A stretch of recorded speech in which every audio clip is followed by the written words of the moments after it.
Jesse Jackson Jr. Show. Oh, oh, oh, oh, the Jesse Jackson Jr. Show. Oh, oh, oh, oh, the Jesse Jackson Jr. Show. Oh, oh, oh, the Jesse Jackson Jr. Show. Oh, oh, come on and talk with me. Come on and listen to me. Come on and talk with me. Come on and listen to me. KBLA, Talk 1580, download the app. I'm Jesse Jackson Jr. Welcome forward to the Jesse Jackson Jr. Show on KBLA Talk 1580. There is a lot going on in the news today. Today, the President of the United States is hosting a summit at the new Donald John Trump Institute for Peace, formerly just known as the Institute of Peace, a relatively new agency in Washington, D.C., and he's hosting the leadership of the country of Rwanda and the leadership of the Democratic Republic of the Congo. And, you know, I find it kind of fascinating that for the first 4 years of his administration, he referred to African countries and African immigrants as having come from shithole countries. And yet now he's taking a particular and keen interest in Africa. He really wants a Nobel Peace Prize kind of bad, but behind the ceremonial perception of press, Donald Trump, we already knows what he feels about people of color, particularly African Americans, South Americans, immigrants, and others. I listened very carefully to the press conference today, and often not highlighted when there is still a war taking place between the DRC and the Rwandans in various factions on the eastern part of the DRC, that there is no agreement on stopping the war. The agreement that Donald Trump is after is a critical minerals deal between the two countries. And he spoke, and the press release, and the press has reported, about American businesses that will be going to the Congo because there are critical minerals that they need to drive the American and the global economy. including cobalt and lithium and other things that make our cell phones and our computers work. He doesn't care 1 ounce about the people of the Congo or the Rwandans. And I remember very well when I was in Congress, that normally when these peace deals came about, or trade deals, particularly with Africa or with South Americans, you engaged the Congressional Black Caucus that has relationships with these leaders in these countries that presidents normally don't have. And with those relationships, we always advance and advocate for human rights. That was our struggle over the Africa Growth and Opportunity Act, or NAFTA for Africa. I offered the Human Rights Opportunity Partnership and Empowerment Act as an alternative piece of legislation, given the history of colonialism and colonization, neocolonialism within the continent and on the continent from the more developed nations. I remember a book that I read by Susan Totten when I was in the seminary that talked about world hunger and how the first world nations, the developed nations, extract raw materials from the poor. In Venezuela, oil, they extract and lithium from countries around the world, and then they return to Africa, sometimes, finished products produced in other parts of the world that the people in those countries simply cannot afford. And so the bargain is very, very important to the deals that Donald Trump is talking about. Our very special guest on this edition of the Jesse Jackson Jr. Show is Dr. P.L. De Silva, our regular contributor, who has over 20 years of experience in backroom diplomacy, mediation, negotiation. He's taught politics, international relations, and several graduate and undergraduate programs at universities in New York, New Jersey, Long Island, Queen's University of Belfast, and Northern Ireland. Dr. De Silva is experienced director with a demonstrated history of working in think tanks, industry, academia, at the United Nations, political and military affairs. Dr. De Silva, welcome forward to the Jesse Jackson Jr. Show. Thank you, Jesse. Wonderful to be on the show. Dr. De Silva, you'll have to forgive me if I approach these deals with skepticism. We have a very special guest also that Dr. De Silva has brought on to our program this afternoon. Dr. De Silva, would you be kind enough to introduce our guest? Yes, I am introducing to you Professor of Practice Pamela DeLargy from the Arizona State University. I've known Pam for decades.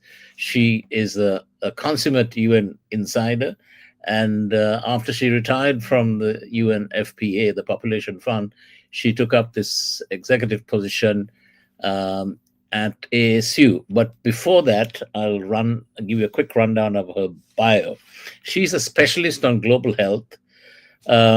She's a professor of practice in global studies and senior advisor to the president and executive director of education for humanity at Arizona State University. It's an initiative to improve access to higher education for refugees, and that's what we'd like to talk about today, and displaced people globally and in the US. Previously, she worked with the UN Secretary General's special representative for migration, Sir Peter Sutherland, and before that, she headed UNFPA's humanitarian work for a decade and worked with global partners on women's health, HIV, adolescent health, and GBV, gender-based violence, in crisis situations, including in peacekeeping settings.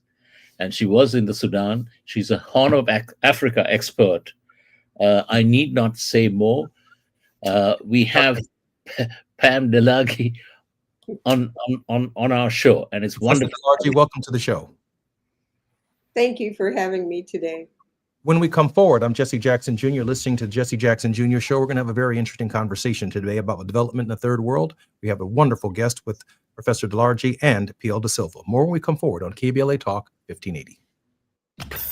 While you're stuck in traffic, we can at least bring you up to speed on the news of the day. You're listening to Jesse Jackson Jr. only on KBLA Talk 1580.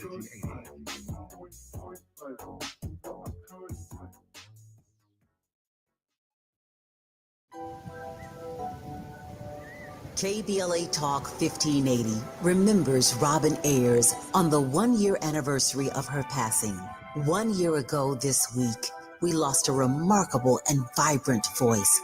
Robin Ayers touched countless lives through her passion, her love, her service, and her smile, which you could see through the radio. KBLA Talk 1580 honors her memory and celebrates the legacy she left behind. Robin, your spirit lives on in every conversation, in every connection, and in every one of us, inspired by your voice. Gone, but never forgotten. KBLA Talk 1580, where voices matter. I'm missing you. Tell me why the road turns. I'm missing you. Tell me why the road turns. If you've been diagnosed with moderate to severe plaque psoriasis, this is what it sounds like to be 1,000,000 miles away. Imagine being 1,000,000 miles away. Tremfya guselkumab, taken by injection, is a prescription medicine for adults with moderate to severe plaque psoriasis who may benefit from taking injections or pills or phototherapy. With Tremfya, clearer skin is possible. In clinical trials, at least 70% of patients saw at least 90% clearer skin at 16 weeks. Results may vary. Tremfya is also indicated for adults with active psoriatic arthritis. Serious allergic reactions and increased risk of infections and liver problems may occur. Before treatment, your doctor should check you for infections and tuberculosis. Tell your doctor if you have an infection, flu-like symptoms, or if you need a vaccine. Ask your doctor about Tremfya. Call 1-800-526-7736 or visit tremfya.com. With the new IHOP value menu, $6 is all it takes to go to your happy place, where stacks of pancakes with bacon and eggs are just $6 every day. French toast, sausage, and eggs are, you guessed it, $6. And fluffy omelets come with a side of pancakes and only cost $6. Go to your happy plates every day at IHOP. $7 in some locations. Available every day for a limited time at participating restaurants in the U.S. Hours may vary. No substitutions. Not valid with other discounts or promotions. Prices may vary. Oh, how's that flu, babe? Did you take DayQuil Intense Flu yet? Nah, I got this. Ugh, okay, I don't got this. You stay on the couch, and I'll grab the DayQuil. Undo your flu symptoms with DayQuil Intense Flu. DayQuil Intense Flu provides powerful relief of your flu symptoms. I'm ready for that to-do list. Wow, you do got this. DayQuil Intense Flu, the daytime coughing, aching, fever, under your flu medicine. Use as directed, keep out of reach of children. Now back to more of Jesse Jackson Jr. on KBLA Talk 1580. The Jesse Jackson Jr. Show. The Jesse Jackson Jr. Show. The Jesse Jackson Jr. Show. The Jesse Jackson Jr. Show. King Volley drops the beat. Jesse Jackson Jr. Welcome forward to the Jesse Jackson Jr. Show on KBLA Talk 1580. Our very special guests include our regular contributor, Dr. Miguel Da Silva, and a very special guest, Professor Pamela DeLargy. I think I'm going to direct the first question, if you don't mind, to Professor DeLargy, who I'm particularly impressed with her resume on, I believe, the subject matter. The United States has historically used its massive leverage in peace deals, in trade deals, with the participation of the Congressional Black Caucus, the Congressional Hispanic Caucus, the Congressional Women's Caucus. I know this was a priority of Speaker Nancy Pelosi when she ran the Congress of the United States, to advocate for the education of women, to advocate for maternal birth rates, not only in the United States, but obviously around the world. And these deals, this kind of Monty Hall economic policy of relating to the world, let's make a deal, isn't coming, at least from my perspective, with just 10 months into the Trump administration, with the kind of standards that the United States has historically used in these kinds of negotiations. Very interested, Professor DeLargy, in your insights on the consequences of the present form of diplomacy that I think is undermining participation and in the idea of creating a global citizenry. first of all, Jesse, I'm not even sure we can call this diplomacy. This is some kind of business deal making going on, because it's not following the tradition of U.S. diplomacy. It's not following any of the goals that the international community has set for peacekeeping or peace building. And it's not following the long-held values of the U.S. in intervening in this kind of peace mediation. It's quite odd. You know, I was thinking this morning, as three presidents will be sitting there signing an agreement today, but the fighting is still going on in Eastern Congo. Women are still being raped. People are still being killed. Hospitals are still being attacked. It's a disastrous situation. I guess we can only pray that somehow the signing of this will improve things a little bit. But it doesn't. Let's see. The proof is in the pudding, as they say. You know, Professor DeLarge, I couldn't agree with you more. PL, that's exactly what these Monty Hall, Let's Make a Deal. And I grew up in an era when Monty Hall had a famous television show in Chicago called Let's Make a Deal. That's exactly what this is. These deals, if you will, when they were referred to as diplomacy, were carefully thought out measures that indeed took many months, in some cases many years, in order to carefully craft between warring parties in these parts of the world that Donald Trump is trying to take credit for in an overnight grift. Dr. De Silva? Yes, I mean, we are truly living in strange times. I just finished my fall semester on international global governance. And, you know, what do you tell your students? You're trying to train them to go to the State Department. We used to have students go and join USAID. None of that exists anymore. And I do agree with Pam that this is not diplomacy. It's like we have the robber barons running the government and sitting in the White House, and war onto us poor citizens who work. We pay our taxes. And I mean, criminals who are being put away are being let out, you know, en masse by Trump. I mean, look at this whole business in Venezuela. He's attacking, you know, fishermen and so-called drug boats, which are minuscule compared to the 400 tons of cocaine that was smuggled into the U.S. Through the Mexican border by the former president of Honduras, who's now been given a pardon by President Trump. So if he was really after, you know, drug smugglers and, you know, cracking down on drugs, you know, this man should be in jail, not being released. So it's like Al Capone and his gang sitting in the White House. I've never seen anything like it. Professor DeLarge, what we know about the global economy is that women and children and the poor always end up at the bottom, even the bottom of our very best intentions. We saw that with the North American Free Trade Agreement. I think we're seeing that with the Africa Growth and Opportunity Act. I can only imagine that what is really behind what's going on in Venezuela is access to their enormous oil deposits. How do women fare in this current climate around the world, given the absence of the United States, its moral leadership and moral authority? You know, despite a long history of U.S. self-interest in international diplomacy, in fact, our country did a lot to try to set the tone about women's rights and about equality and about women's health, about adolescence, about youth, about attention to support for people with disabilities.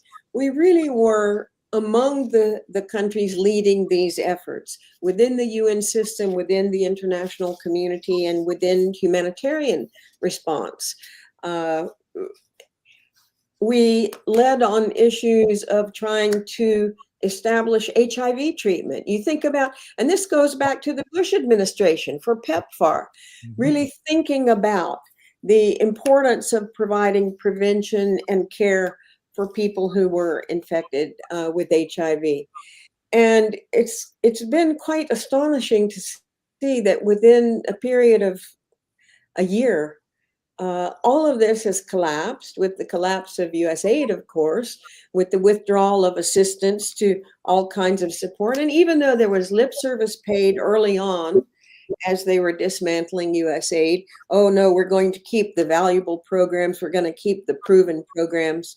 It's been a disaster for women's health, for HIV, for reproductive health, for treatment of tuberculosis, or other diseases which are global diseases. So this is not only, pulling the plug on programs that help women and lots of people all around the world, poor people all around the world. It's also pulling the plug on protection from infectious diseases for our own citizens.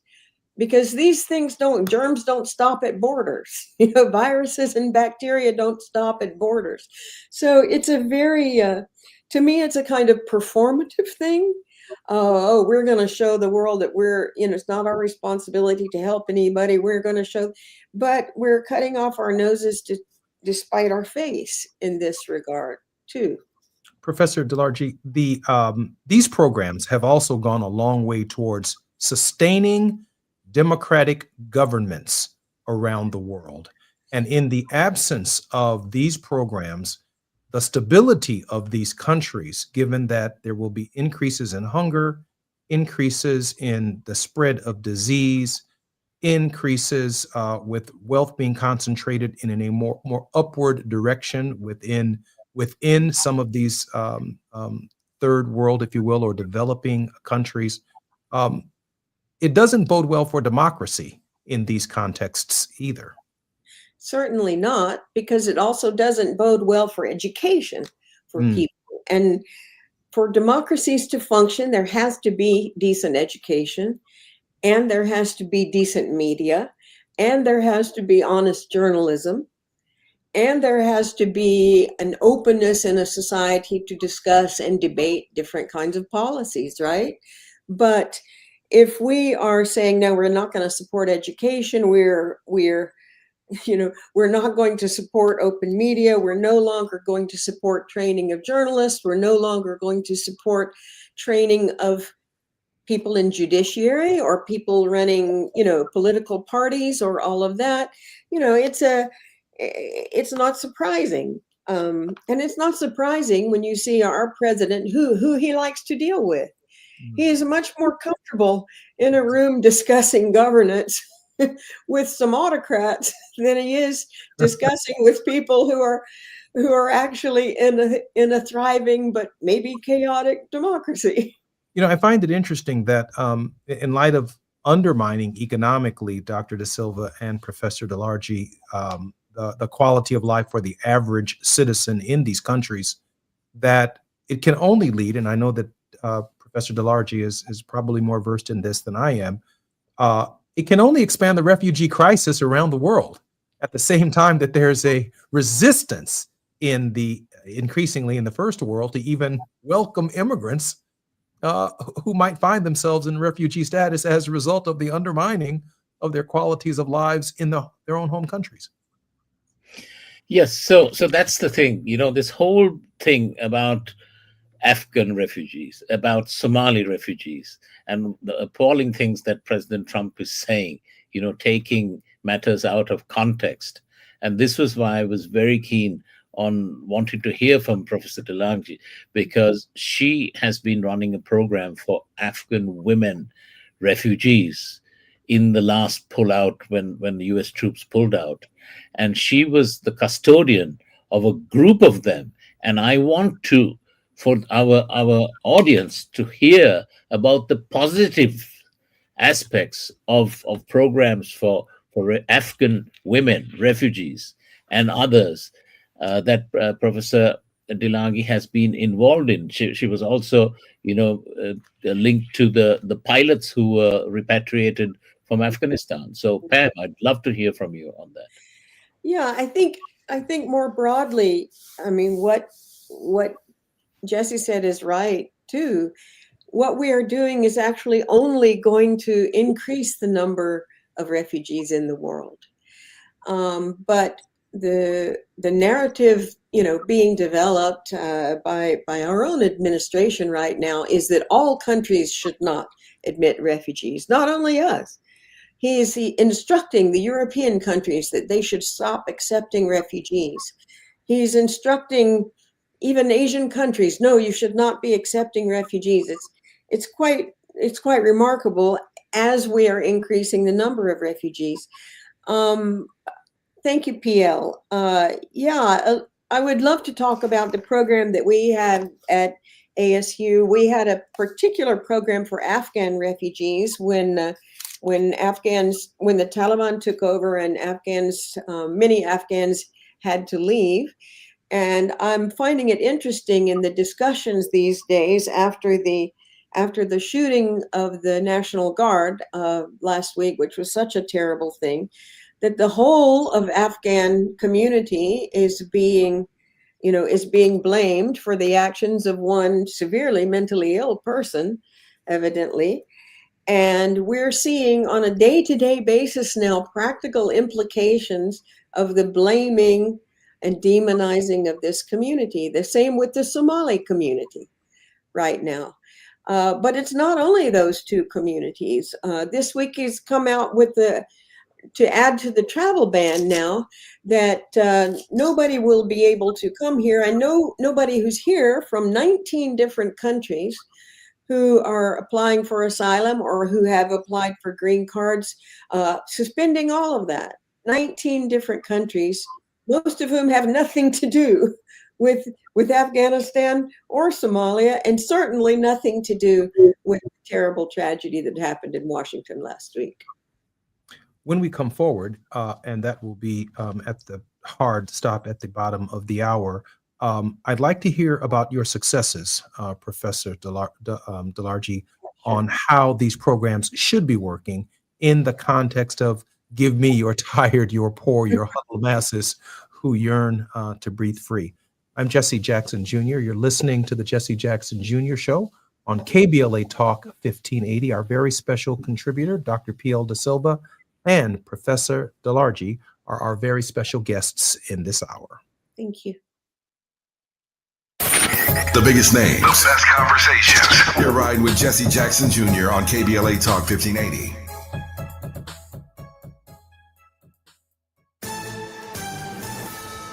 Amber Payton with BIN News Now. With just weeks left in office, Black New York City Mayor Eric Adams signed an executive order banning city leaders from boycotting or divesting from Israel. You take investment out of Israel, you don't have the technologies that are going to help our grandmothers, our grandfathers, our children. Adams also ordered the New York Police Department to review protest rules near houses of worship after recent anti-Semitic chants outside a synagogue. The Justice Department is pursuing a second attempt to charge Black New York Attorney General Letitia James. James, a Trump critic, previously pleaded not guilty to bank fraud and lying on mortgage documents. And 32-year-old Black rapper and influencer Clinton Adams was arrested in Los Angeles for allegedly sexually assaulting two women at a vacant Pacific Palisades home he claimed was his. He remains jailed on $1.4 million bail. Get BIN News Now on demand 24/7 on the iHeartRadio app. Compassion sponsorship means food, healthcare, education, and most of all, being known, loved, and protected. There are thousands of kids waiting over a year. End their wait. Sponsor a child with compassion today. Text the word radio to 83393. This is the KBLA Sports Minute with Ray Richardson. Chargers quarterback Justin Herbert told reporters today he's planning to play in Monday night's home game against Philadelphia. Herbert had surgery Monday to repair a fractured bone in his left hand. The decision on playing Monday night might not be up to Herbert. Chargers coach Jim Harbaugh and the team's medical staff need to see if Herbert can handle snaps and if he's having any pain on Monday. This week's top four seeds in the college football playoffs: Ohio State, Tabitha Smiley's Indiana Hoosiers, Georgia, and Texas Tech. Indiana and Ohio State meet up Saturday in Indianapolis for the Big Ten Conference Championship. The top 4 seeds will get a bye in the first round of the playoffs. The final 12-team bracket will be announced on Sunday. Lakers star Luka Doncic continues to lead the NBA in scoring. Luka is averaging 35.3 points per game. No debates, no speculation, just the info you need. That's your KBLA Sports Minute. I'm Ray Richardson. More news, opinions, and conversation when we come forward on KBLA Talk 1580. Break out the champagne. Everybody get a glass. Tavis Smiley is now ranked number 16 nationally and the highest rated talk show hosted by an African American on the 2025 Talkers Heavy 100 list of the most important talk radio hosts in the nation. Last year, Tavis ranked number 33 and the year before, number 45. The Tavis Smiley Show has rapidly expanded its national syndication to now include nearly 50 radio stations across the country and counting. Congratulations, Tavis. Yeah, yeah, yeah.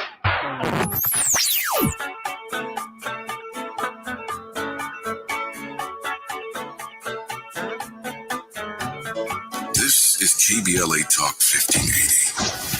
Talk radio that's music to your ears. We're unapologetically progressive. KBLA Talk 1580.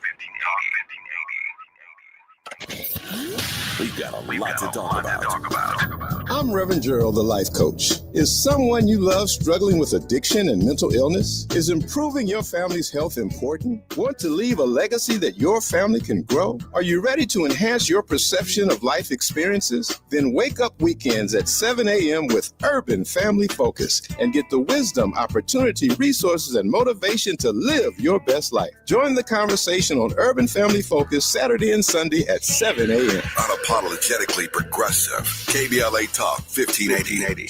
We've got your black.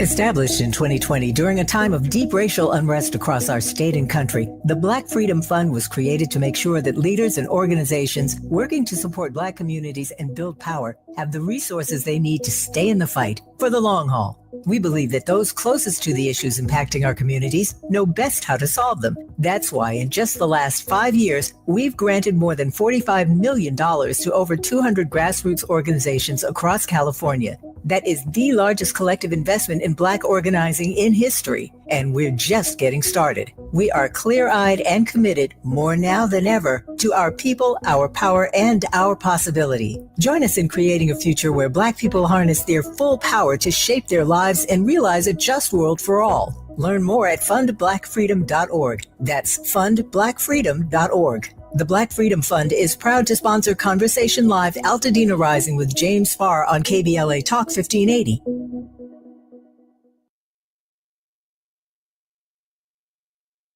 Yeah, y'all, come on. Come to At KBLA Talk 1580, we fight the power every day. Yeah, gotta give us what we want. Gotta give us what we need. Hey. I listen to KBLA and I love the commercials. I know what the commercials mean. I also, if I'm looking and trying to figure something out, I need something to talk to me that might hit me. And it happens on TV because, you know, every time they show a sporting event, they got the pharmaceutical companies back to back telling people how to fix the sickness on the same stuff that they sell them. So we get it. Yep, we get it too, Chuck D. And that's why at KBLA Talk 1580, we don't black down. Drop it. Our freedom of speech is freedom of death. We got to fight the powers that be. Fight the power. Fight the power. Fight the power.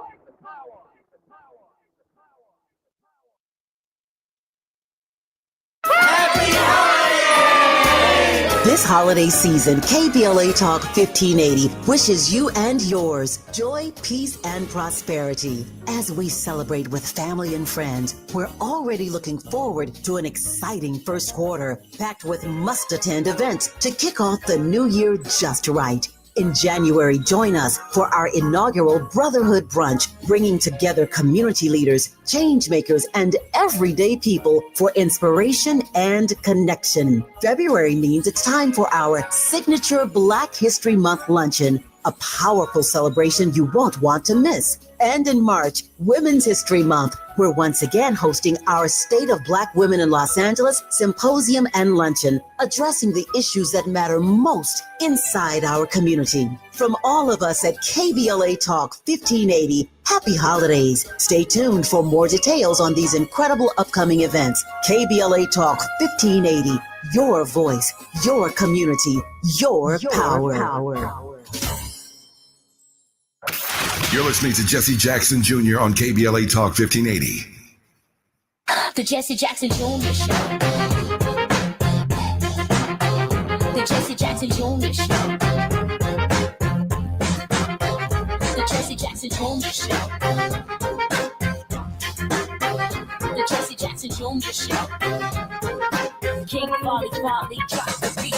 Come on and talk with I'm me. Jesse Jackson Jr. Welcome forward to the Jesse Jackson Jr. Show on KBLA Talk 1580. It's Talk for both on Thursdays on the Jesse Jackson Jr. Show and worldwide with Dr. P.L. De Silva and our very special guest, Professor Pamela DeLarchi. P.L. De Silva is experienced with a demonstrated history of working in think tanks, industry, and academia, the United Nations, political and military affairs.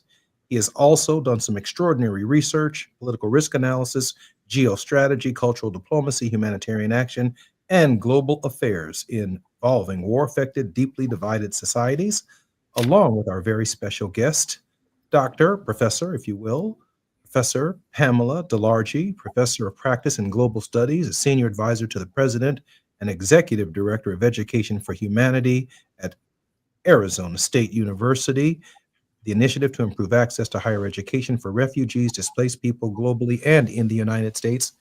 Professor DeLarchi, welcome forward to the Jesse Jackson Jr. Show, and PL, welcome back to the show. Thank you. Thank you. Professor DeLarchi, how should the United States and the developed world approach refugee crises under normal circumstances? And by normal, I mean without the leadership that we are presently experiencing here in the United States. You know, it would be a great world if we didn't have any refugees anywhere. Amen. If there were no natural disasters, if there were no armed conflicts that are displacing people right and left. So the first thing to do is try to prevent those displacements. And that is to solve these long-running battles and conflicts throughout the world, Africa, Asia, Latin America, all over the place, that are causing these displacements. It seems like we're not doing a very good job at that, though. So, you know, the international community developed a program over the past, 80 years or so to try to provide protection for people who are displaced. And say, maybe I'm in Congo and I'm affected by the fighting there right now, and I cross the border and I go to Tanzania.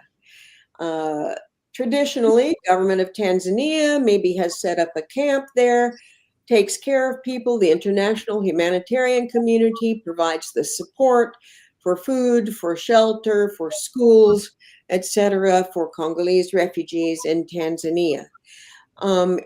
The U.S. used to be the largest donor to the UN High Commission for Refugees. That's not happening anymore, and lots of other countries are cutting back their funding too. So UNHCR doesn't have the funds to support people all over the world in camps or in urban areas. The U.S. also traditionally, well, at least over the past 40 years, has had its own refugee resettlement program where they work with UNHCR. UNHCR identifies people for whom it's very difficult to stay in that camp in Tanzania, say, for some reason. Maybe a family, maybe a mother and a young child, maybe somebody with a disability. And the U.S. has offered places in the U.S. refugee resettlement program, which has always been funded and supported on a very bipartisan basis. Every single administration until this one for 40 years has supported U.S. refugee resettlement. And these refugees are vetted, they're interviewed, they come to the U.S., they're helped by a number of what they called resettlement agencies. Sometimes These can be faith-based, Catholic charities, Lutheran social services, Hebrew Immigrant Aid. Sometimes there are others like International Rescue Committee or others. And they were basically hired by the US government to help people settle in. If that person that Congolese refugee who was in Tanzania, for instance, comes to Arizona, then they get helped by an organization here.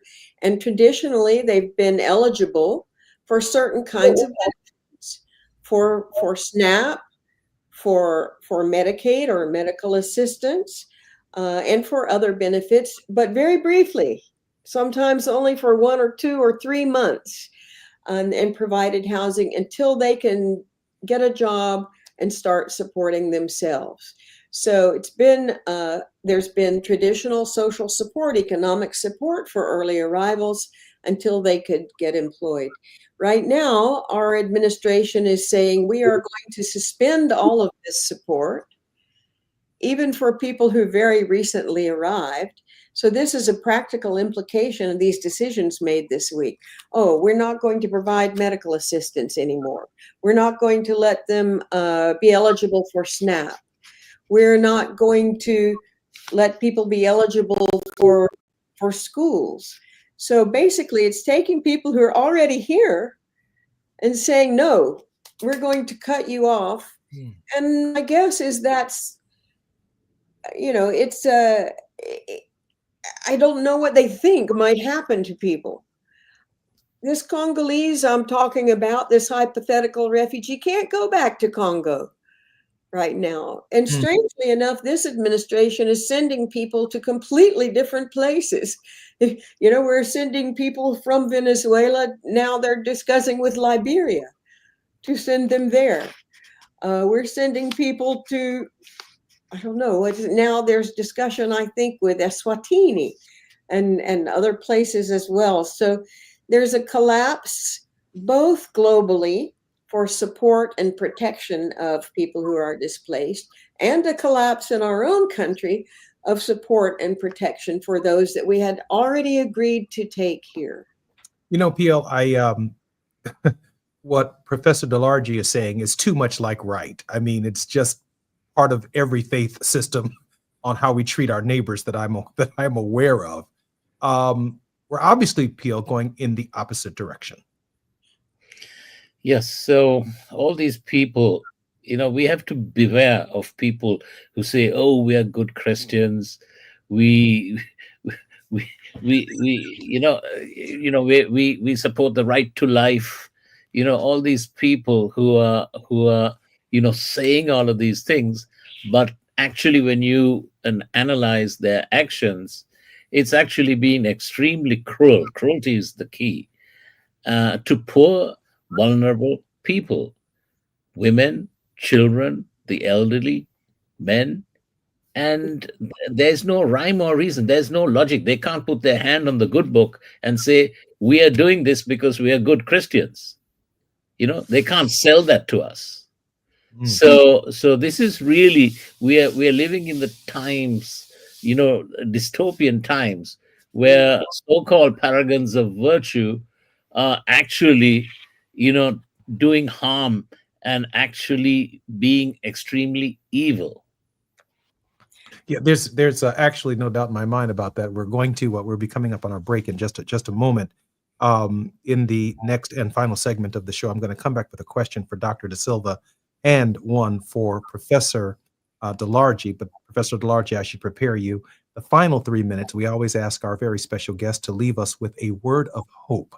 So I'm going to, when we come forward, not only ask you a question along with Dr. De Silva, but I want to leave that last 3 minutes for you with a word of hope. I'm Jesse Jackson Jr. You're listening to the J Lunch Club on KBLA Talk 1580. Our very special guest, Professor Pamela DeLargy and PL De Silva. More when we come forward on KBLA Talk 1580. While you're stuck in traffic, we can at least bring you up to speed on the news of the day. You're listening to Jesse Jackson Jr. only on KBLA Talk 1580.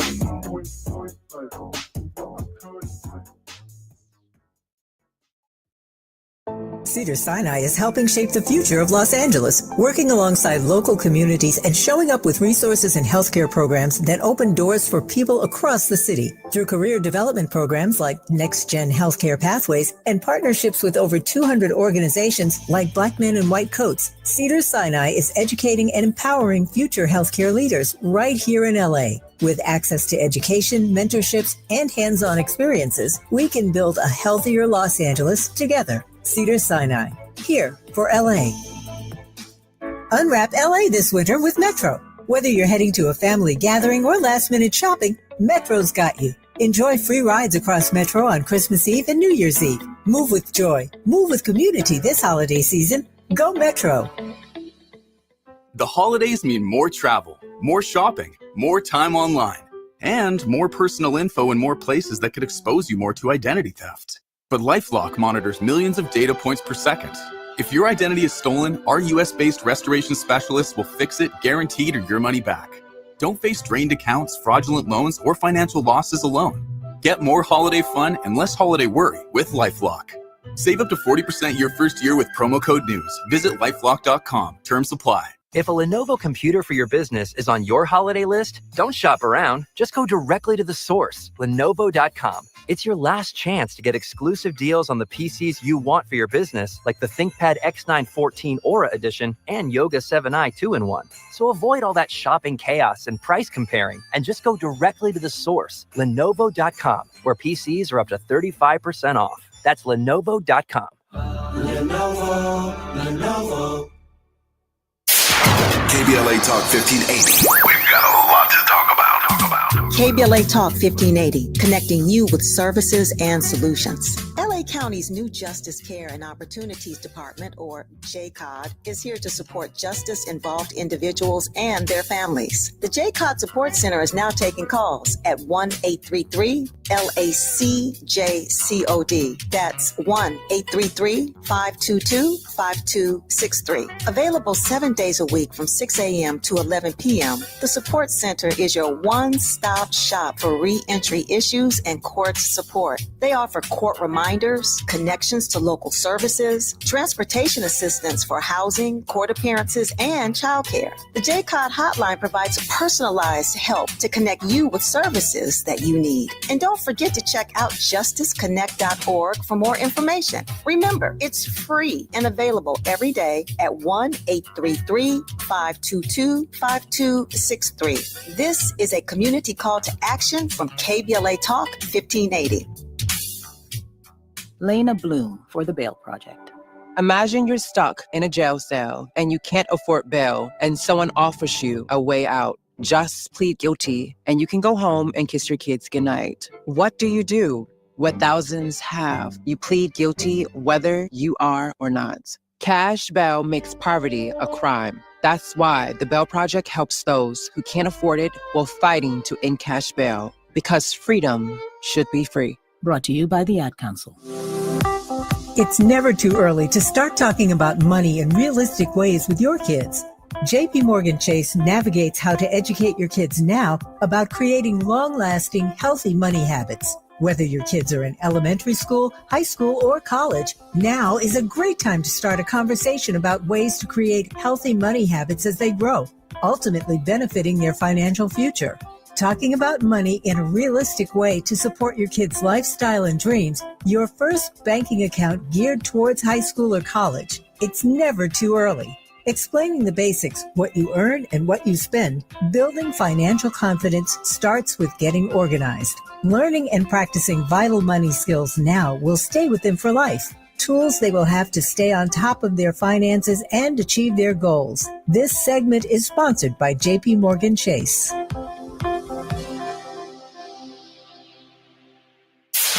KBLA Talk 1580. We've got a lot to talk about.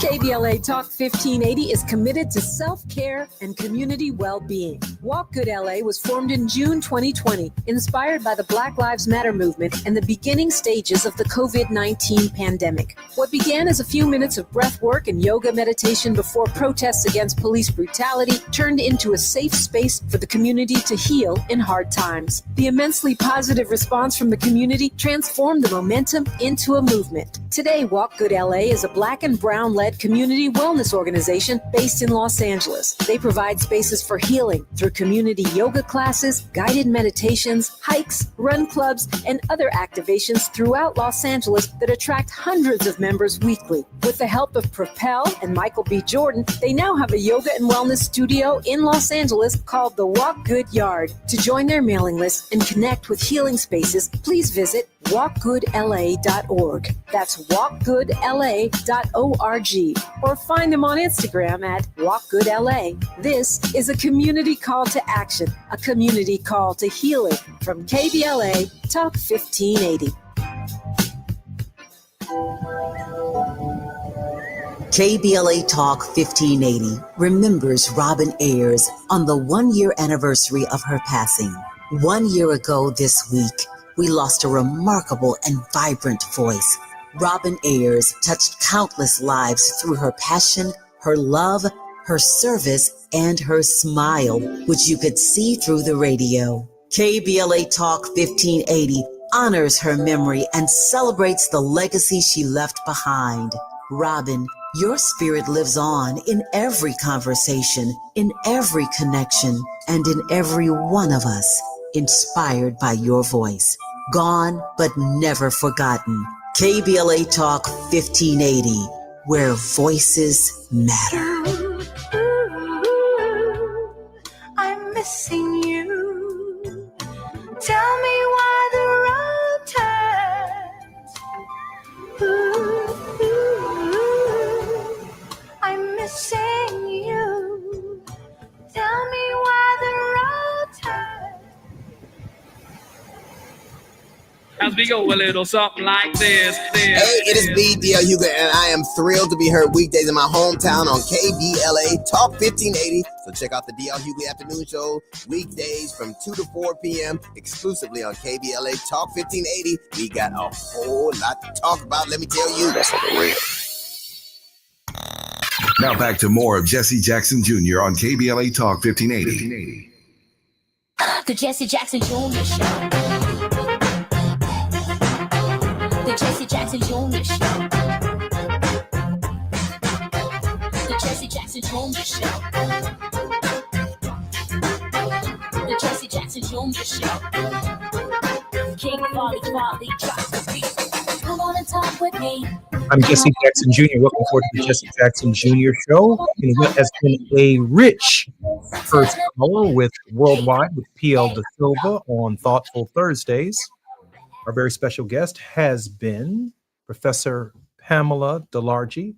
I do have a question that I'd like to ask of both Professor De Silva and Dr. De Silva. Both are professors, Professors De Silva and DeLargy. I wonder, what does the future of the world's displaced and refugees actually holds? I in this moment during the break, I thought that the future holds, by definition, more war, more rape of women, more genocide, more disease, more destabilization, and that's just a short list of what will take place as these industrialized nations begin to close their borders, and we begin in the industrialized world to strip them of their critical minerals. The only thing we want from them is what is under their feet, the bargaining chip that makes their society sustainable. Let me start with Professor De Silva, because I do want our word of hope and the answer to the question from Professor DeLargy. PL? Right. So the thing is this. I think it behooves all of us to listen to the executive director of the World Trade Organization, Dr. Ngozi. She gave an interview recently and has explained that even though the White House would like to extract resources and things like that. What has happened on the trade front is that the tariffs have pushed away many countries that used to do business with the United States. And these countries are now coalescing and working more with China, India, and other countries that want to do global trade without having these crazy ad hoc tariffs. So the larger propensity of countries are now trading not with the US, but with other countries like China, India, Europe, etc. And that is a sea change. And though if they think that that these critical minerals are going to save the US auto industry, they're wrong. The people who are making these decisions in DC are wrong, because it takes years for you to get the supply chain and to get it up to speed. And in the meantime, China has 70-80% of all critical minerals are controlled by China. So that's where they have a hold on the US, and they're not going to give that up without concessions, significant concessions from President Trump. So whatever he may say with regard to Africa, with regard to Venezuela, with regard to Afghans, Somalis, etc., the world is moving away from the US. Professor Delarchi, your word of hope. I think that I still have faith that most people in this world are good people. And, we see this, we saw this when the population of Sudan rose up and overthrew, an old despotic regime, only to have a war start later that could only keep going with support and big money and arms from the Emiratis, who are playing a terrible role. And so it seems like things are so biased. The people in power, the people with money, are not thinking well right now. But Voice of Hope, I would say, we've been hosting. We took in about 80 young Afghan women who were evacuated from Afghanistan when the Taliban took over. And I have to tell you, having them on campus has also reaffirmed my belief in human nature too. These young people, they have taught all the other students around our campus about so many things, about resilience, about strength, about how to cope when separated from family, about how to study hard. And I have to close with saying our community was amazing too. When they came and we were in temporary shelters, I have to tell you that the meals were breakfast was being brought by St. Vincent de Paul Society. The lunch was brought by Islamic Circle. The clothes and the shoes and the leggings were brought by a local synagogue. And for 3 years, all the dental care of these young people has been provided by the Latter-day Saints Foundation.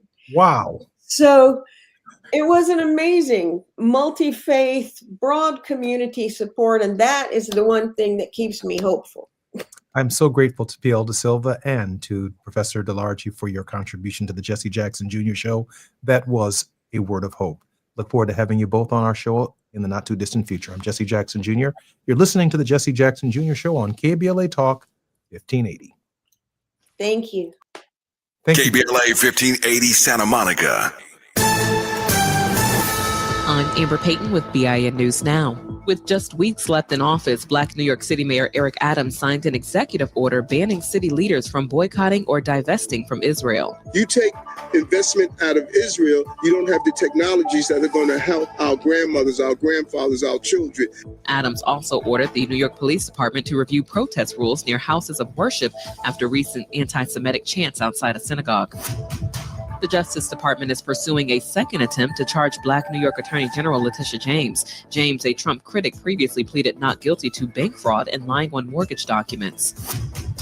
And 32-year-old Black rapper and influencer Clinton Adams was arrested in Los Angeles for allegedly sexually assaulting 2 women at a vacant Pacific Palisades home he claimed was his. He remains jailed on $1.4 million bail. Get BIN News now on demand 24/7 on the iHeartRadio app.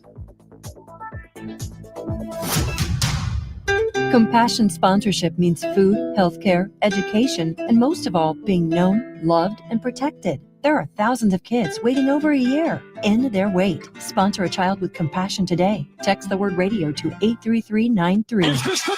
This is the KBLA Sports Minute with Ray Richardson. Chargers quarterback Justin Herbert told reporters today he's planning to play in Monday night's home game against Philadelphia. Herbert has surgery Monday to repair a fractured bone in his left hand. The decision on playing Monday night might not be up to Herbert. Chargers coach Jim Harbaugh and the team's medical staff need to see if Herbert can handle snaps and if he's having any pain on Monday. This week's top 4 seeds in the college football playoffs: Ohio State, Tabitha Smiley's Indiana Hoosiers, Georgia, and Texas Tech. Indiana and Ohio State meet up Saturday in Indianapolis for the Big Ten Conference Championship. The top 4 seeds will get a bye in the first round of the playoffs. The final 12-team bracket will be announced on Sunday. Lakers star Luka Doncic continues to lead the NBA in scoring. Luka is averaging 35.3 points per game. No debates, no speculation, just the info you need. That's your KBLA Sports Minute. I'm Ray Richardson. More news, opinions, and conversation when we come forward on KBLA Talk 1580.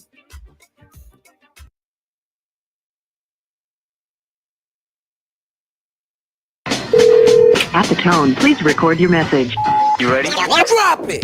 Mr. Tavis Smiley, preach it. Thank you, man. Politics in this country is crazy. You put things in perspective that even I didn't. The right is playing fast and loose with facts and scapegoating everyone under the sun, especially black and brown people. As a white man, I do not agree with this, and I am on my black and brown brothers and sisters' side. Fight the good fight. You know that I am part of the resistance. Let's fight the power. Our freedom of speech is freedom of death. We got to fight the powers that be. KBLA Talk 1580.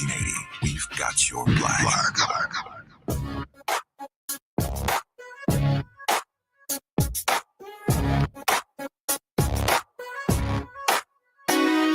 The Jesse Jackson Jr. Show. Oh, oh, oh, oh, the Jesse Jackson Jr. Show. Oh, oh, oh, the Jesse Jackson Jr. Show. Oh, oh, oh, the Jesse Jackson Jr. Show. I'm Jesse Jackson Jr. Welcome to the Jesse Jackson Jr. Show on KBLA Talk 1580. This is Thought Provoking Thursdays. And in this hour, we have Dr. Johnny Mack and the World House. And I'm particularly excited about the word of hope that I heard just moments ago from Professor DeLargy. Were you all paying attention to that? She said that, and I'm not going to get this in the correct order. I'll have to play it back later for myself.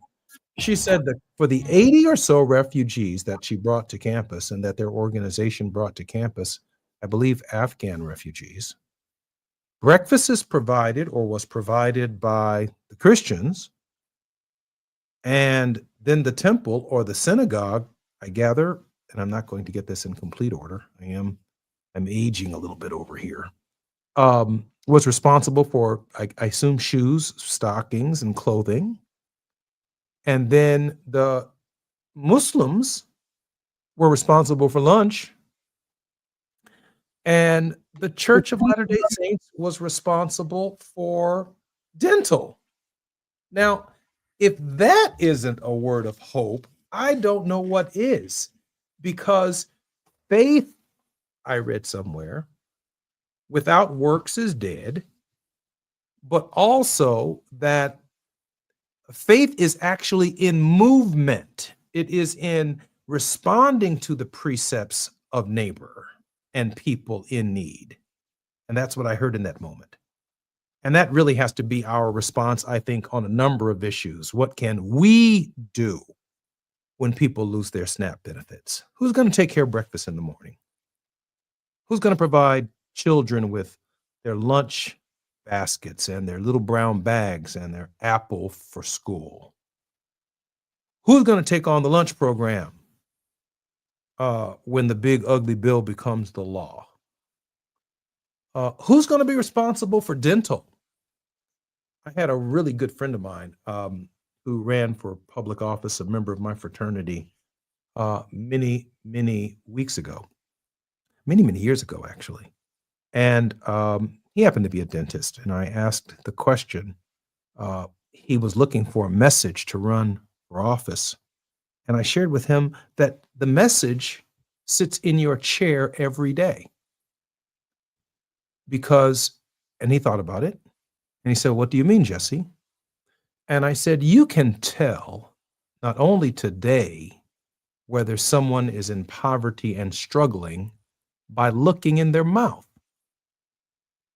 And every time you touch someone's tooth and you open their mouth and look at the quality of their teeth, it tells you something about their economic status, not only in Somalia, Afghanistan, or in the Congo, or in Rwanda, but also here in the United States.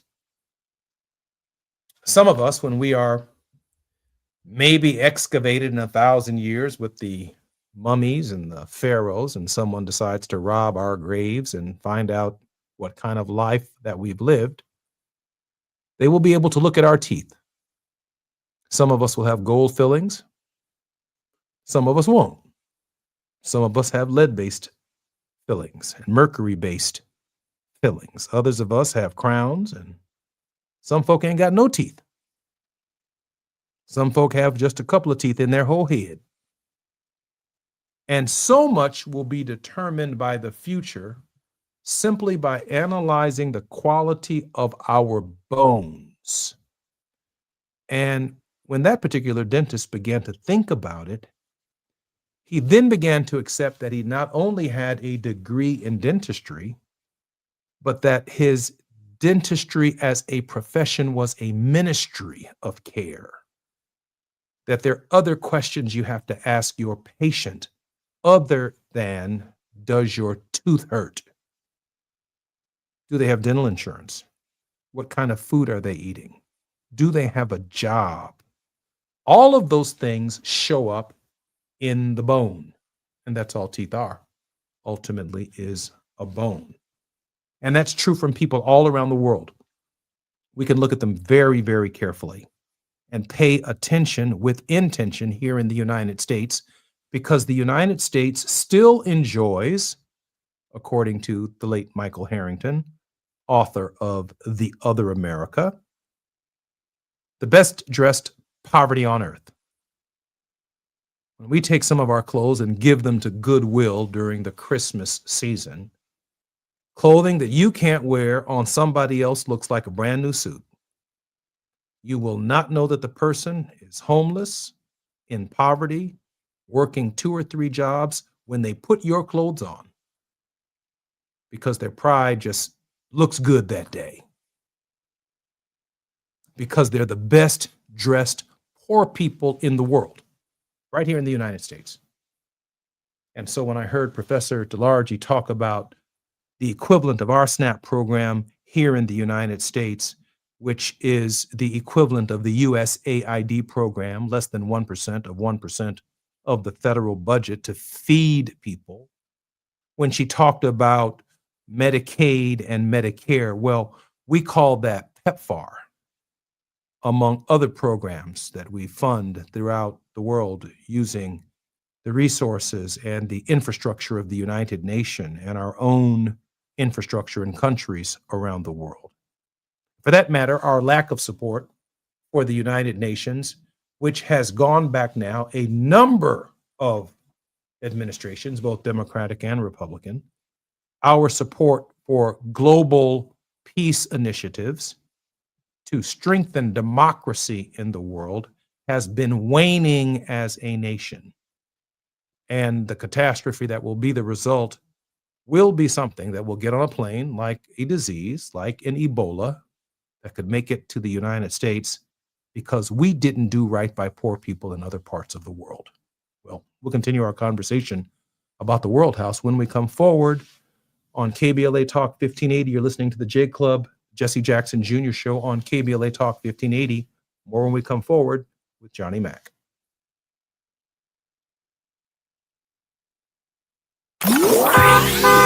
It's afternoon drive time with Jesse Jackson Jr.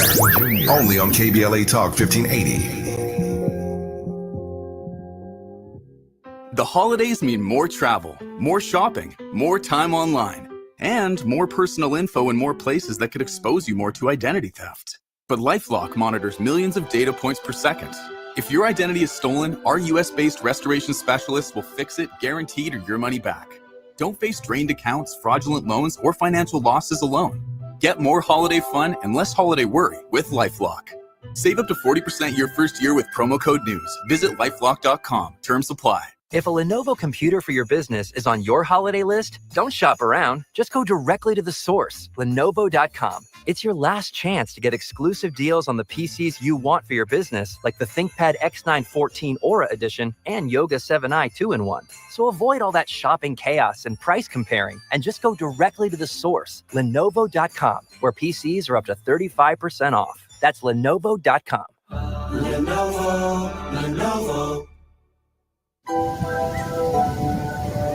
KBLA Talk 1580 remembers Robin Ayers on the 1-year anniversary of her passing. 1 year ago this week, we lost a remarkable and vibrant voice. Robin Ayers touched countless lives through her passion, her love, her service, and her smile, which you could see through the radio. KBLA Talk 1580 honors her memory and celebrates the legacy she left behind. Robin, your spirit lives on in every conversation, in every connection, and in every one of us, inspired by your voice. Gone, but never forgotten. KBLA Talk 1580, where voices matter. I'm missing you. Tell me why the road turns.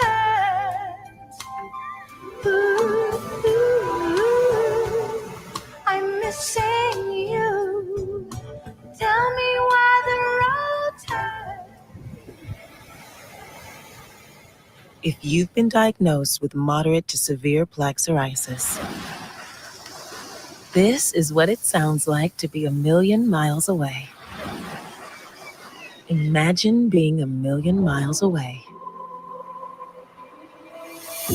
Tremfya Guselkumab, taken by injection, is a prescription medicine for adults with moderate to severe plaque psoriasis who may benefit from taking injections or pills or phototherapy. With Tremfya, clearer skin is possible. In clinical trials, at least 70% of patients saw at least 90% clearer skin at 16 weeks. Results may vary. Tremfya is also indicated for adults with active psoriatic arthritis. Serious allergic reactions and increased risk of infections and liver problems may occur. Before treatment, your doctor should check you for infections and tuberculosis. Tell your doctor if you have an infection, flu-like symptoms, or if you need a vaccine. Ask your doctor about Tremfya. Call 1-800-526-7736 or visit Tremfya.com.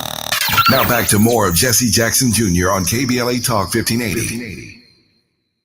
The Jesse Jackson Jr. Show. The Jesse Jackson Jr. Show. The Jesse Jackson Jr. Show. The Jesse Jackson Jr. Show. King Quality drops the beat. Come on and talk with me. Come on and listen to the me. Come on and talk with me. Come on and listen to the me. KBLA Talk 1580. Download the app. I'm Jesse Jackson Jr., listening to the Jesse Jackson Jr. show. It's Thursdays, thought-provoking Thursdays, and the World House with none other than Dr. Johnny Mac. Johnny, welcome forward to the Jesse Jackson Jr. show and to your show. World House. Hi, Johnny. Hi, Jesse. Good to be here and looking forward to our discussion. Johnny, I don't know anyone, and I hope you'll allow me a little latitude to deviate from our traditional conversation, but it is as Kingian as anything we've ever discussed, and that is the World House itself. Now, just a few short years ago, Donald Trump referred to African nations as shithole countries. Yeah. That's what he said now. Google it. I'm not just talking shit. He called them shithole countries. And he wanted to send Africans back to their countries, which I found, I think many people around the world found particularly offensive. Let's just call it globally offensive, right? But today, at the newly named Donald J. Trump Institute for Peace, which was the Institute for Peace in Washington, D.C. By the way, it's a magnificent building that is essentially on the Mall in Washington, D.C., that works towards solving conflicts around the world. He met with the leadership of Rwanda and the leadership of the DRC, the Democratic Republic of the Congo. Mhm. And I believe, Johnny, that our king would have definitely turned his attention to the world's poor. He definitely did do that. He had far more respect for what Africa had been through, what South Americans and the people of the Caribbean had been through. But he also had a position in Vietnam with respect to the industrialized conflict that was taking place there at the expense of the poor. In fact, Muhammad Ali said he wasn't going to fight in that war because of he'd never been called a nigger by a Viet Cong. So he wasn't going to kill no man who found himself in the same position that he was in. Hmm. Now, this is the same world that Muhammad Ali lived in, and it's certainly the same world that Martin Luther King Jr. lived in.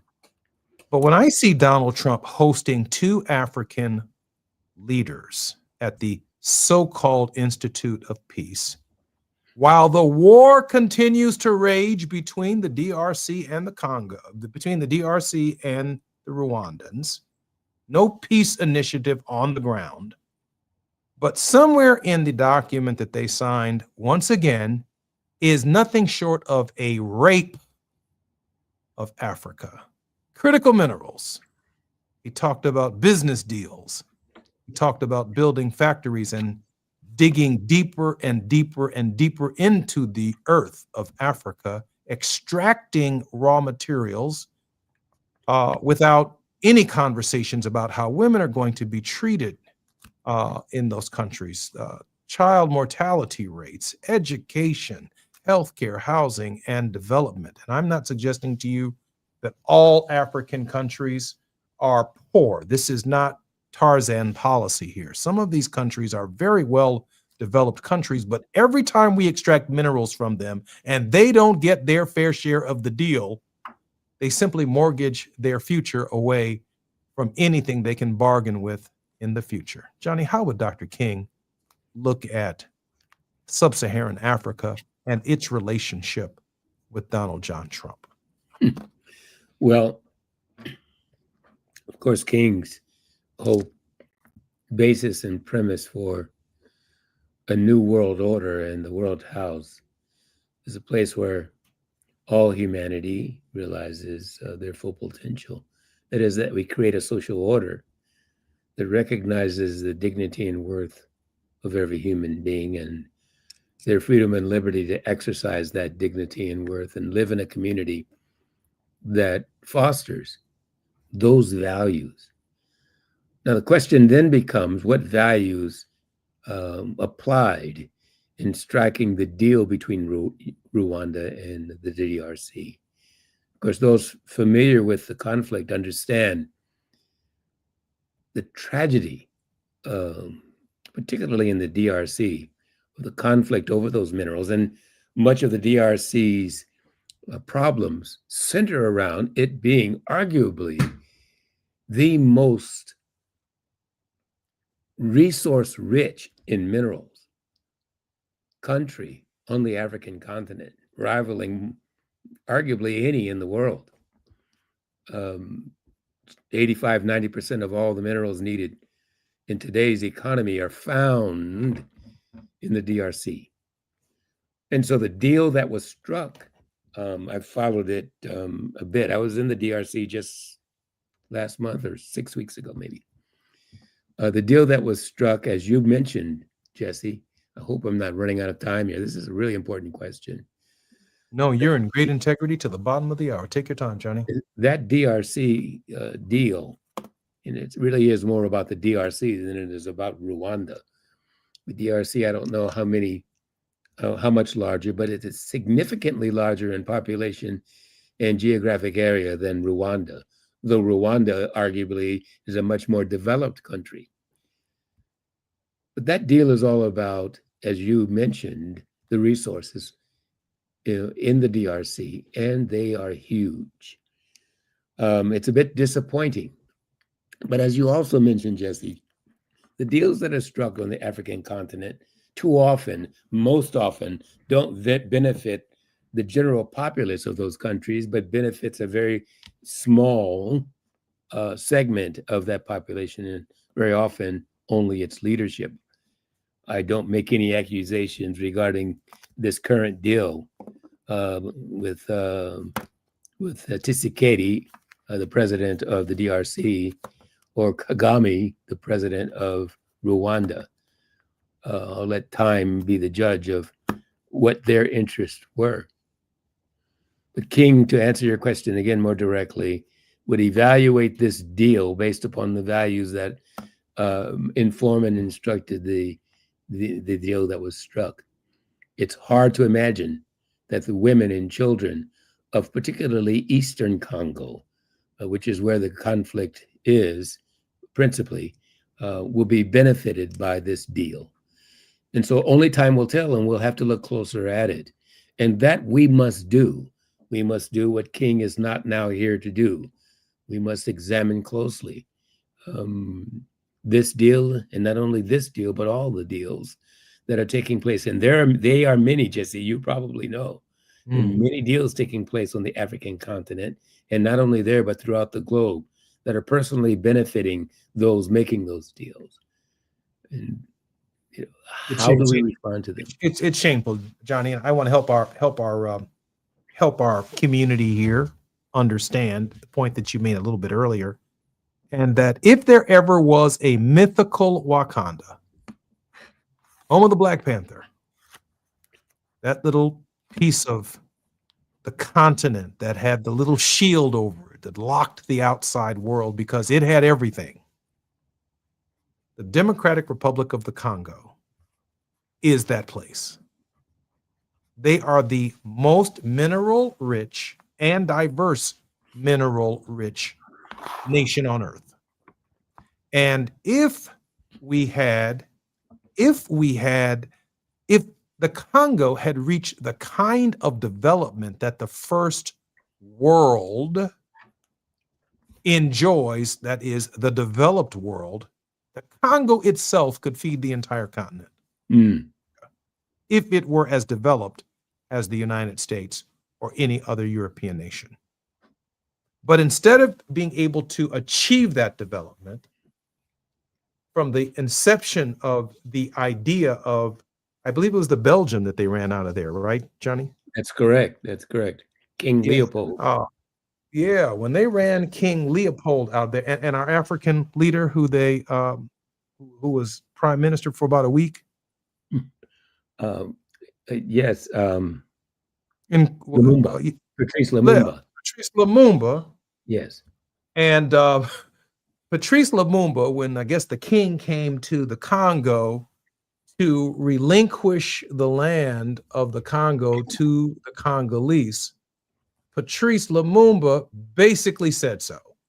He basically gave a speech with his suit on, his glasses that, by the way, Malcolm X was so impressed with Patrice Lumumba.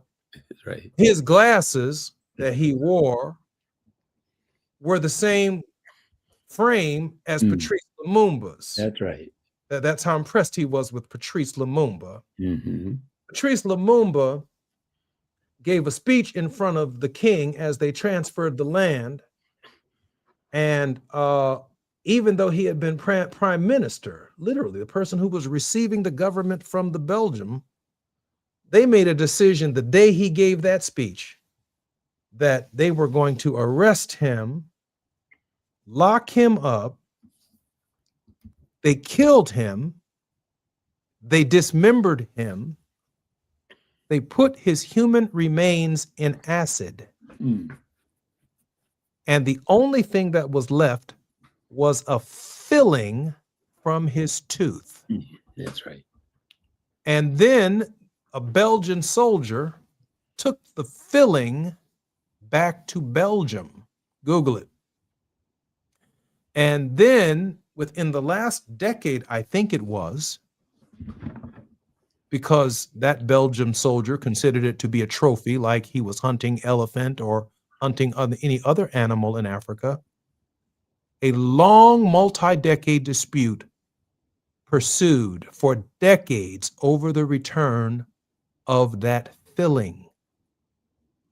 When the filling was returned, not only did it create a national day of mourning for the people in the DRC, they had a state funeral for the only remains of Patrice Lumumba. And they buried him in a national grave. His tooth, his filling from his tooth, is all that remained of his brief tenure as Prime Minister of the Congo. His death so outraged African Americans and liberation struggling people around the world that it led to peace movements and struggles for justice and the end of colonialization on the continent of Africa, to which Nkrumah and others then took their lead. That's just how powerful his death was. Am I right or wrong on the history of that, Johnny Mac? I think you're right about it, Jesse. And by the way, to our listeners, King Leopold's Ghost is the book that our listeners may want to read about the tragic story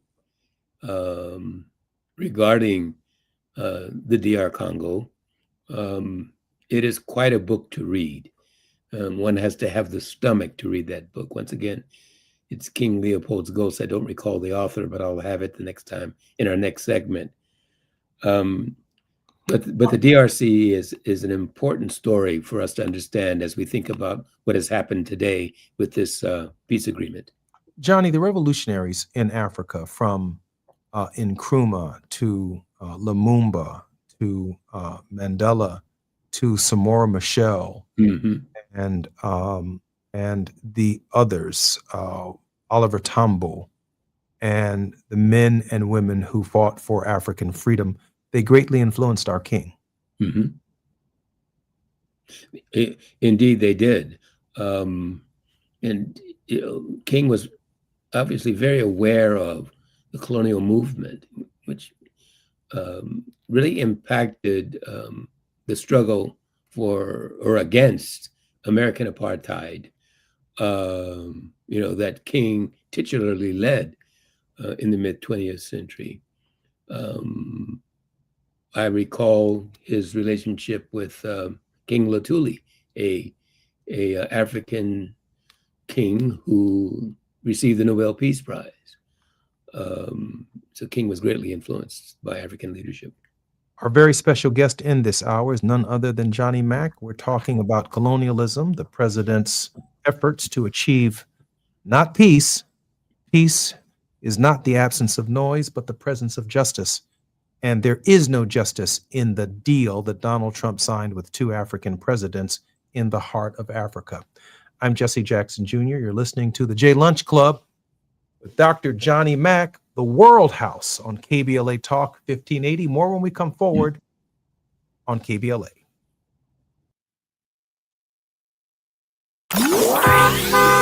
It's afternoon drive time with Jesse Jackson Jr. Only on KBLA Talk 1580.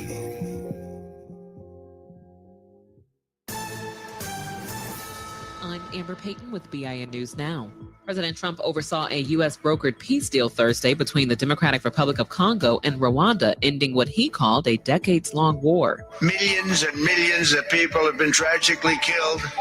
Went on forever. Both leaders joined him in Washington, D.C., where Congo is also expected to sign a minerals and infrastructure deal.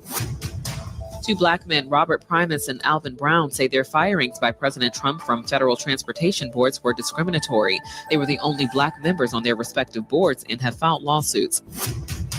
And a new report on 2024 hate crimes in Los Angeles is set to be released Thursday. Last year's data showed a 45% increase. The LA County Human Relations Commission tracks incidents by race, religion, gender, and more, with ongoing spikes in hate crimes against Black residents, Jews, Muslims, Hispanics, LGBTQ people, and women. Get BIN News Now on demand 24/7 on the iHeartRadio app.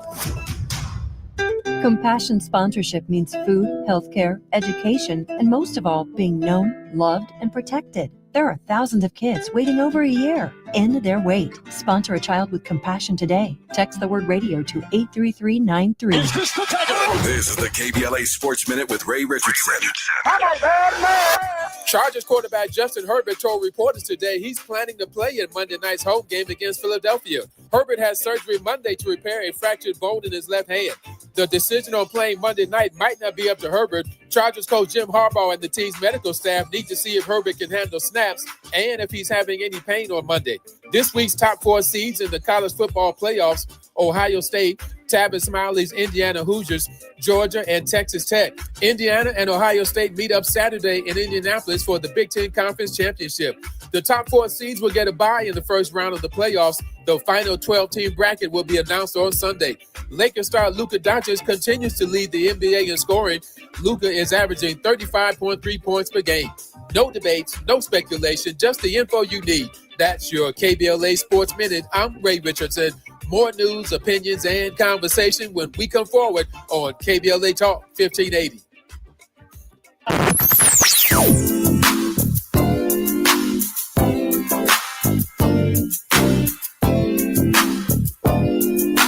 This is KBLA Talk 1580.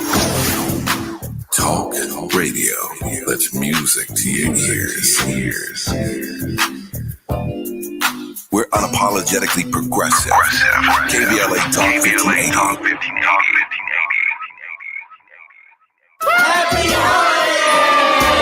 This holiday season, KBLA Talk 1580 wishes you and yours joy, peace, and prosperity. As we celebrate with family and friends, we're already looking forward to an exciting first quarter, packed with must-attend events to kick off the new year just right. In January, join us for our inaugural Brotherhood Brunch, bringing together community leaders, change makers, and everyday people for inspiration and connection. February means it's time for our signature Black History Month luncheon, a powerful celebration you won't want to miss. And in March, Women's History Month, we're once again hosting our State of Black Women in Los Angeles Symposium and Luncheon, addressing the issues that matter most inside our community. From all of us at KBLA Talk 1580, happy holidays. Stay tuned for more details on these incredible upcoming events. KBLA Talk 1580, your voice, your community,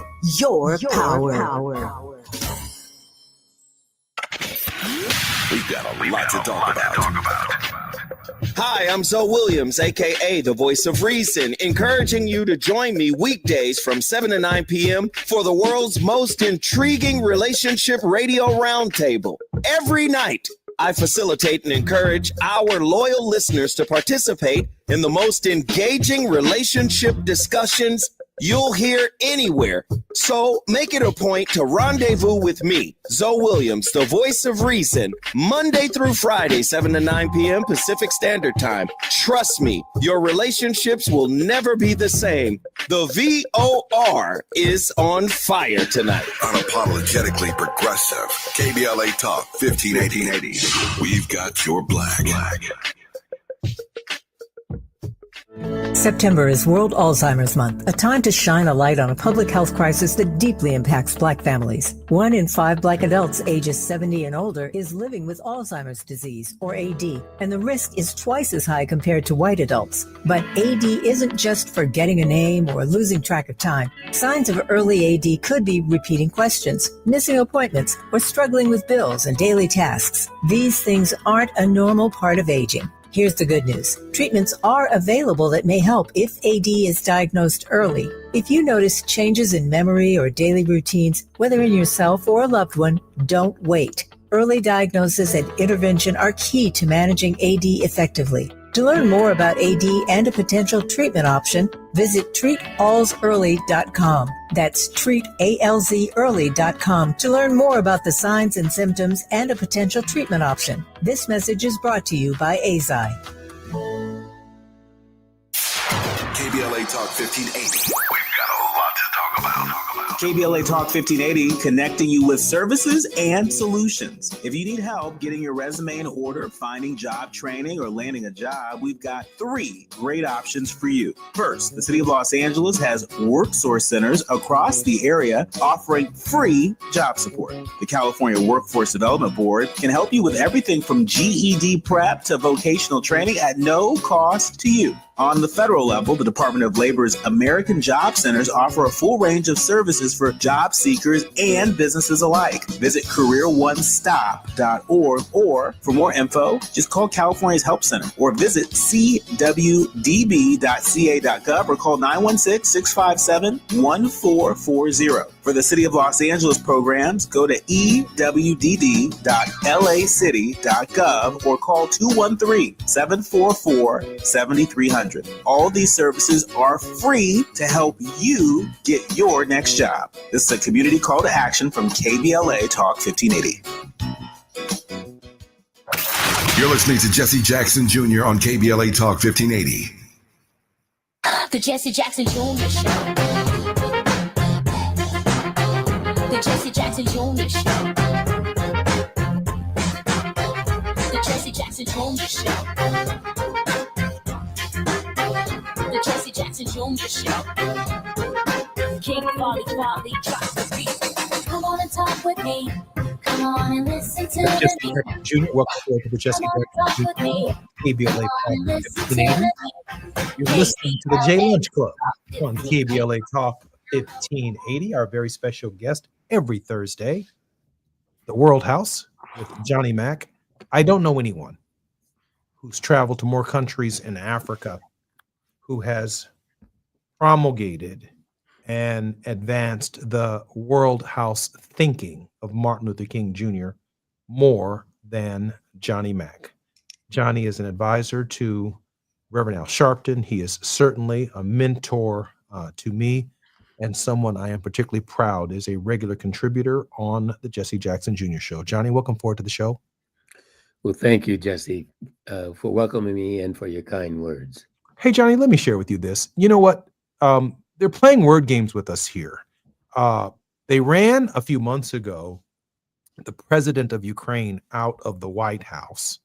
1, because he didn't want to sign a critical minerals deal. Number 2, because he wasn't wearing a suit.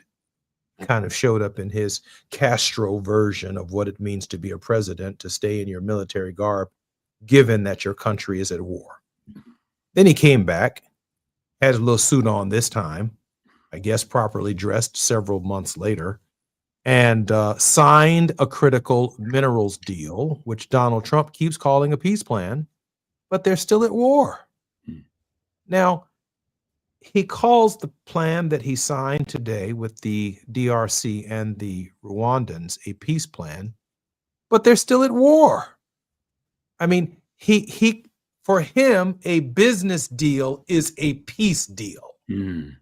Dr. King, I can only imagine Johnny would be particularly offended by this use of marketing, by this use of the English language, and the immoral use of really, I'm going to say it again, probably get myself, man, they are raping these poor countries in these negotiations of their futures. There is no Rwandans coming to the United States to dig deep within our soil looking for critical minerals, and we do have them here. No one from the DRC is coming here digging deep into our soil to get more minerals, or that's not what we ever trade off as Americans. But in their countries, we want their natural resources. Yeah, you know, Jesse, it's so tragic how we narrate these stories about ourselves and about other peoples. And just think about this, Jesse. The conflict, as I'll call it, between the Belgians and people of the Congo was about a 13-year event. It was indeed what one might call the Congolese Holocaust. No different from, well, certainly different in process from the Jewish Holocaust of approximately the same period of time, 12, 13 years. The Jewish Holocaust was 1933, I guess, to 1945. The Belgian Holocaust, 1885 to somewhere around 1908. About the same length of time. Interesting period of time. The Jewish Holocaust, 6 million Jews. The Congolese Holocaust, somewhere between 10 and 15 million African Congolese suffered from the Holocaust perpetrated upon those people by the Belgians. We also talked about Patrice Lumumba at the end of that Holocaust, if we can call it the end, and the fate that he realized in his death.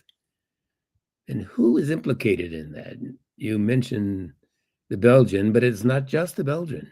No, the U.S. government was very Indeed. involved. The United States government was involved in the killing of Patrice Lumumba. No doubt about it. Indeed. And so, today,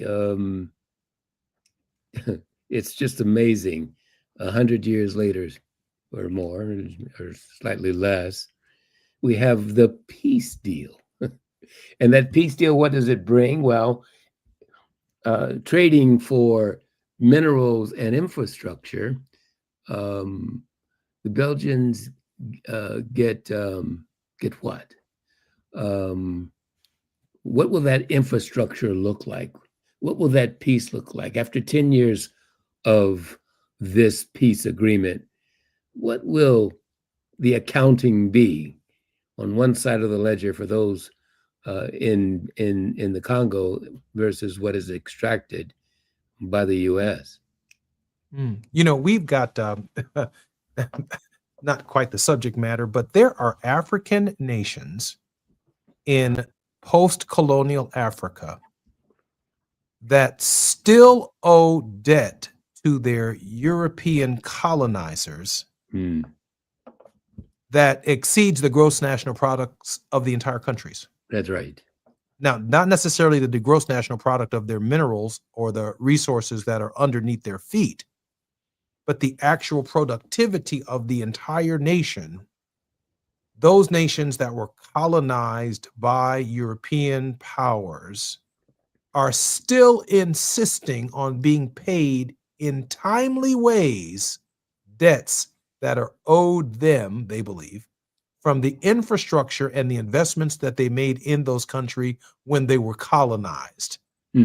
And it is as outrageous. These are the dynamics, by the way, of which Johnny knows better than most, of international affairs when you're in these negotiations, because part of these negotiations that the United States, members of the Congressional Black Caucus and the Hispanic Caucus would demand for African trade deals is that European nations had to absolve the debt. They have to let it go. There's great conflict between the French right now and a number of Western African countries who are post-revolutionary free countries, increasingly democratic, but they are being strangled to death by France. And they expect timely payments from the French, from these African nations for debts owed. Slavery by another means, no doubt in my mind. Johnny, I know that we're going to be coming forward in just a moment. And when we come forward, I want to ask Johnny once again, how is it that we can support his ongoing work? Of course, he'll have his word of hope and any other thoughts that Johnny might have in the next 9-minute segment. I'm Jesse Jackson Jr. You're listening to the Jesse Jackson Jr. Show. This is the J Lunch Club. This is the start of season 2 of the Jesse Jackson Jr. Show, and I'm particularly grateful that our regular contributor, Johnny Mack, the World House. I don't know anyone who is espousing the ideas and the vision of Martin Luther King Jr. in the present discourse that exists in our nation and in our world greater than Johnny Mack. More when we come forward with Dr. Mack when we come forward on KBLA Talk 1580.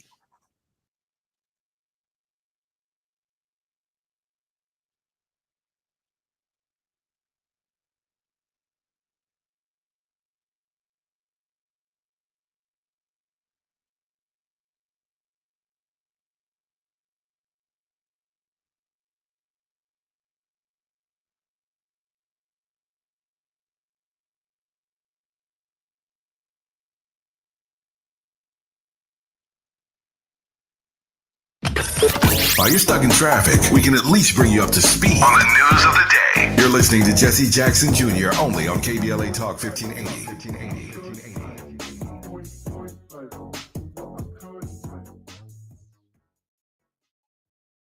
If you're an adult in need of accredited high school diploma, the Los Angeles Public Library can help. You can earn one for free in as few as 5 months online with 24/7 access. You also get a personal academic coach plus special training focused on 9 in-demand industries, as well as a resume and cover letter to advance your career. Visit the website at lapl.org/diploma. That's lapl.org/diploma.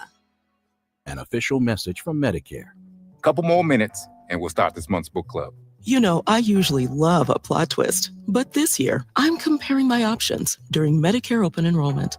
You can't assume your current health or drug plan is the best one for you. And you got to make sure your drugs are covered. That's important. So is saving money. Review all your options at Medicare.gov. Open enrollment ends December 7th. Paid for by the U.S. Department of Health and Human Services. JP Morgan Chase offers tips for the local business owners in 2025. Small business landscape is ever changing, and the Los Angeles market is no exception.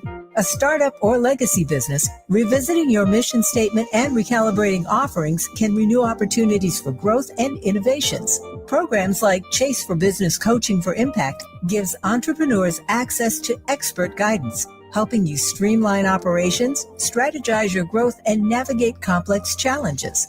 Businesses with a clear sense of purpose can navigate any challenge effectively, but also build stronger customer loyalty. Visit chase.com/coaching for impact for more information. This segment is sponsored by JP Morgan Chase.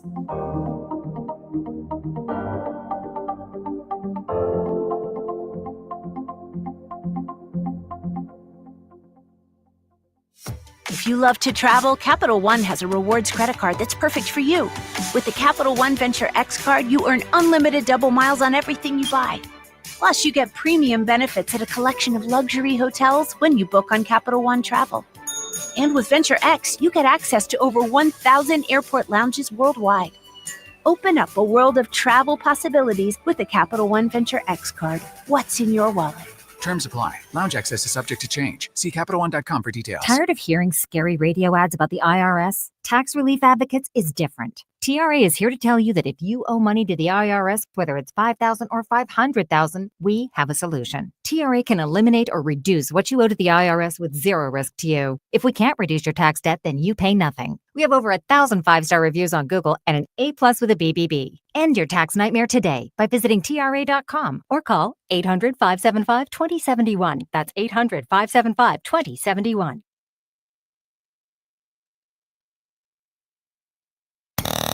Now back to more of Jesse Jackson Jr. on KBLA. The Jesse Jackson Jr. Show. The Jesse Jackson Jr. Show. The Jesse Jackson Jr. Show. King Volley drops the beat. Come on and talk with me. Come on and listen to me. Come on and talk with me. I'm Jesse Jackson Jr. Welcome forward to the Jesse Jackson Jr. Show, and this our final segment. And I gotta say this: Barbara Arnwine on Tuesdays covers, like a roving reporter, all of our domestic issues, particularly as they relate to the 2026 primary, the election processes, what's going on at the Supreme Court, what's going on at Capitol Hill, and of course, the nutcase over at the White House. And on Thursdays, we get to cover and crisscross the world with P.L. Da Silva in our first hour, and certainly a very, very clear perspective on our moral obligations in the present order in building the World House with none other than Dr. Johnny Mack. Dr. Mack, welcome forward to the Jesse Jackson Jr. Show. Thank you, Jesse. Dr. Mack, how can we support your work? www.theworldhouseproject.org. Dr. Mack, your work takes you all around the world. When you travel to Africa, to South America, to Mexico, and to other parts of the world, how far are we from an outside looking in, or how close are we to the vision of Dr. King and the World House? Wow. Jesse, I don't know that there's any place on the globe that we can point to that really reflects King's vision of a world where all humanity can live in peace with justice. I don't know that, but I think the World House is as much what we are inside as it is where we are in place and time. And so creating the World House is creating a global sense of solidarity. It is creating a consciousness among ourselves.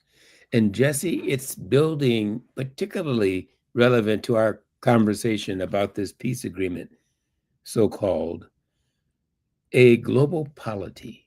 A global polity, a polity itself is a political body, in short definition, where human beings organize themselves to structure a political framework where they can live and enjoy their lives with a social order. And one of the things missing, I think, in our own community, particularly the African American community and the African diaspora writ large, is something that many other communities have discovered and worked diligently to create, and that is a global sense and solidarity of themselves that we might call a global polity. And I think that that is part of the solution that we must find as a people globally. If you think about other groups, we've talked about this before, but other groups have that sense of self as a people, not simply based upon the color of our skins or the origin of our ancestors, but our sense of self and our commitment to ourselves to build a global network that looks out for itself. And Jesse, somehow we must find the ways and the means of creating such a polity. And I think that's the hope that we must look to as a people. Johnny, I heard you say that the revolution of values is both a personal struggle. If you want to make the world a better place, take a look at yourself, make that change.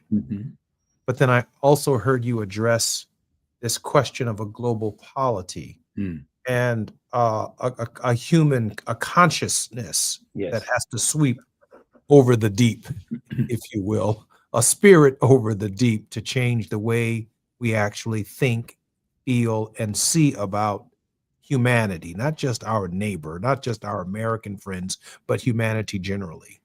Now, I raise that point because I'm thinking that the League of Nations or the United Nations, at least at its conception to avoid war, was conceived as somebody where we would get to meet people from around the world and have these conversations. But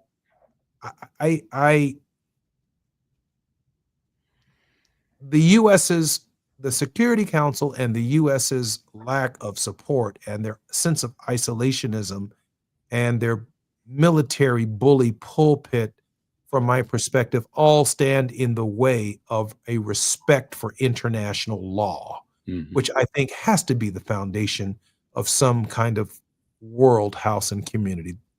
The trade in and of itself won't structure itself unless we recognize the disparities. Mm-hmm. Yeah. Now, just you began that idea by talking about how we think and feel about ourselves in building a solidarity and a self-consciousness.